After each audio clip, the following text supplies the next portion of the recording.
Caleb Jones holds it, holds it, holds it! Ah, yes, it's the best day of the week. Thursday, or as my wife likes to call it, Friday Junior. It's the day that we show you Steve's Dangits, where we take a look at the biggest dangits from around the NHL over the past week. Being featured in Steve's Hat Picks just a couple of days ago here on this very channel, the Sportsnet YouTube channel, Mikhail Sergachev tied a record for 4 points in a single period for the Tampa Bay Lightning. He tied a record set in 2009 by Martin St. Louis. And here he is getting another assist to the other team! By the Stars, a buck 45 remains on the Kiviranta high stick. And then a turnover, Faksa, he scores! A gift-wrapped, short-handed goal. And Radek Faksa stuns Tampa and ties the game late. Well, there are mistakes, and then there are cadaverous mistakes. Two guys up ice to try to have a look at Sergachev, and he just allows Radek Faksa from point-blank range to grab the loose puck. These are always stunners for goaltenders. You don't expect that turnover. Dude, that's bad. That would happen. This would be in Steve's Dangits if this game was 6-3. But it's not 6-3, it's 4-3 for Tampa, and Tampa's on the power play, and there's less than 5 minutes to go in the game! Utterly disastrous to allow the game-tying goal, and like that, Mikhail, that's a dangit. For our next dangit, you know who was in a playoff spot like a week ago? The Philadelphia Flyers. But you know who's starting to look a little bit more like the Philadelphia Flyers? The Philadelphia Flyers. And Matthew Olivier, who plays the game anything but softly, goes in and throws his body around. Met by Kevin Hayes, and now it's all the way back out to the red line, where Eric Robinson has it. Room for Gavrikov, moves in. Save made by Hart, the rebound. Hold by Corrali, throws it towards the net. It caroms in! Columbus scores! A fortunate bounce finds its way behind Carter Hart.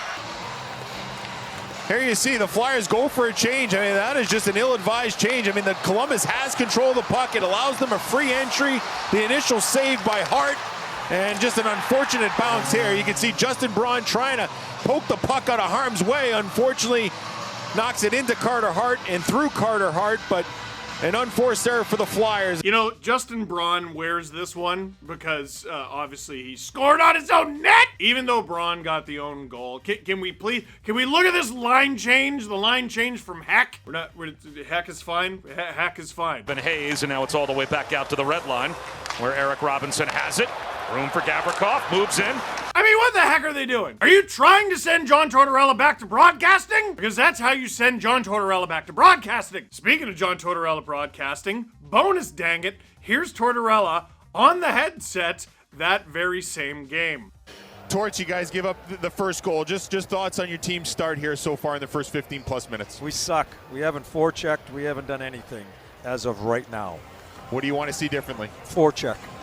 Thank you. Okay. Dude, whenever John Tortorella is hired for a broadcasting gig, this is the John Tortorella everyone thinks they're gonna get. Instead, you get the same canned answers and he talks about how fun isn't fun. But when you get him in front of a mic while he's coaching, yeah, no, that's the John Tortorella we all know and love. That's fantastic stuff, John. But that's a dang it. For our next dang it, the Toronto Maple Leafs were up 3-0 on the Pittsburgh Penguins. Then the Pittsburgh Penguins made it 3-1, which I think might have made the Leafs a little nervous because then Rasmus Sandin did this. Penguins would like to open it up a little bit. Maybe they'll look just offside. We'll see. Crosby at backhand, he scores! Sidney Crosby!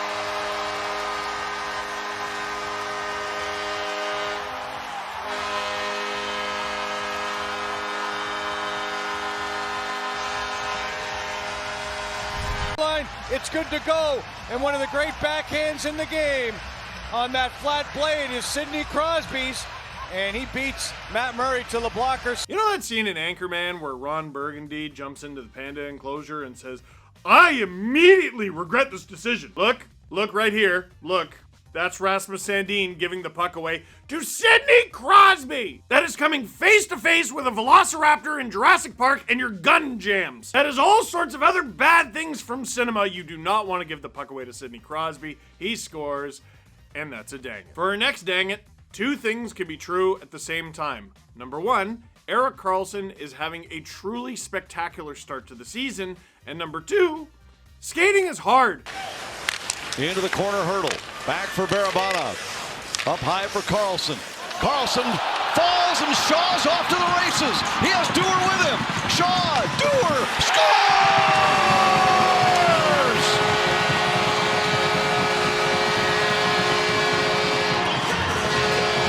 Erik Karlsson catches an edge and goes down. Shaw settles his puck down, waits, sees Dewar coming, and watch Reimer. He thinks he's going back. He didn't commit to the shot, doesn't get over all the way. Shaw one-timer. Reimer has to respect it.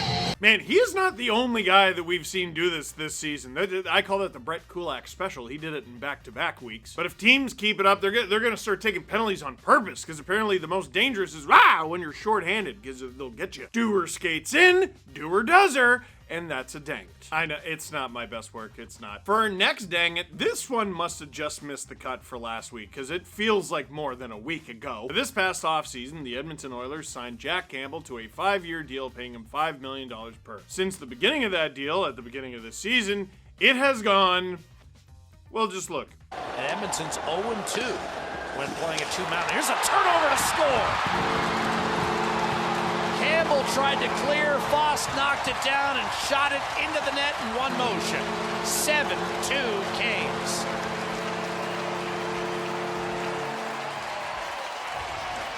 And Jesper Foss had just one goal entering tonight. There was a lot of guys that hadn't been putting the puck in the back of the net. Looked like they were going to be off to a great start in this one here. Just again, Campbell trying to clear that puck up the ice. It's the pressure of the Hurricanes. Look at this. They're up 6-2 in this game, and they're pushing for more. They're going to forecheck. They're going to be on you. They want you to make that pass a little faster than you want to, and it goes right off the body of Foss, and he buries it in the wide open net. Yeah. This goal shouldn't matter. I mean, look at the score. It's already 6-2. This just makes it 7-2 late in the third. Even Connor McDavid can't help your team come back from that one. I mean, it's done. But this play right here, oh yeah, it really put an exclamation mark on this loss and on the beginning to Jack Campbell's season. He almost makes the save here, too. Look at this. Look at that. I need hip flexor surgery just looking at this. Listen, I've watched Jack Campbell pretty closely over these past few years. He's a decent goalie. He's going to get it back. But for right now, he's not having a good time. And that's a dang it. For our next dang it, obviously in honor of the upcoming World Cup of Soccer, Caleb Jones holds it! Holds it! Holds it!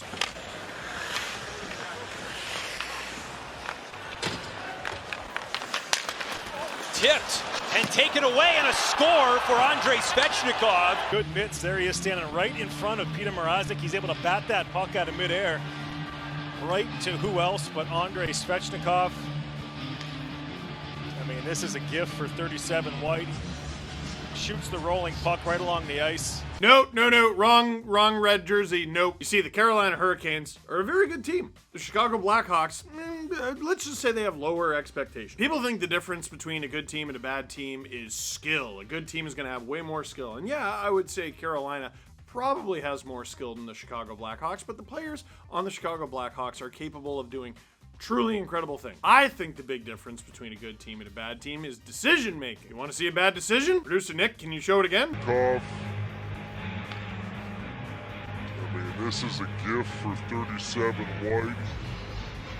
Shoots the rolling puck right along the ice. Yeah, there, just like that. That's a dang it. Now, you might have noticed Carolina has come out on the nice end of a dang it a couple times in this video, but here they finally got. Here's Cale Makar playing 3D chess. And probably winning the President's Trophy and near the Stanley Cup if you're that good. So to start out that hot is remarkable. Here's Makar looking for space. Shimmies and shoots one to the net. Loose puck, it's in! It bounced off the end boards and it hit Ronta in the backside. Able to knock it home for his second goal of the season. And Moj, you wonder how hard Cale Makar shoots the puck. You know, for a guy who's 6 foot, 180 pounds, he can unleash that. It goes off the back glass, right off of Ronta. I bet you that's one of the most enjoyable goals he's ever scored. Look at that, off the glass, boom, right off Ranta's back leg and in the net. They don't ask how, They ask how many. If I were Cale Makar, I would tell everyone I did that on purpose. But if I were Cale Makar, I might actually be telling the truth because he's kind of wild. That's how I would tell people about that goal. But if I were Antti Ranta, I wouldn't tell anyone about that goal. Although, could you argue it was his first career NHL goal? Either way, ugh. That's a dang it. And last but not least, Brendan Gallagher and a series of unfortunate events. That's a huge kill, and it was... Gallagher lost it. Here comes Dawson Mercer, and Mercer dekes. Big save, rebound to Hughes, and it's jammed away. Brad throws it in off of Allen. The Devils go ahead 4-1. Let's take a look. Again, Montreal, they ban on the pass. And there's the backhand opportunity, and Jack Hughes gets the rebound. He can't quite corral it to get it past Allen. Right here, it's poked away from him. Watch the alertness, Jesper Bratt, from a sharp angle, and just snaps that puck past the sprawling Allen, who's actually turned away from the puck. Okay, yes. Come for the giveaway. Stay for the Three Stooges sketch. No, wise guy, eh? Why, Iona? Listen, producer Nick, I hope you had fun with that one. If you didn't watch the Three Stooges growing up, that's because you didn't grow up in the 30s? Was it the 30s? Like the 1930s? But if you're unfamiliar, it was three guys, sometimes four, who hit each other a lot. I don't recall them ever getting scored on though, but they did shoot a lot of episodes. Anyway, tough one for Gally. That's a dang it. So, that is it for this one. Thank you very much for watching. Did we miss any? Let us know in the comment box down below. But for now, I already did that. Steve, did you forget your own outro? That is it for this one. Thank you very much for watching. Click like if you like this video. Click subscribe if you really liked it. Tell all your friends. You don't have to look up the Three Stooges. It's 2022. There's other funny stuff.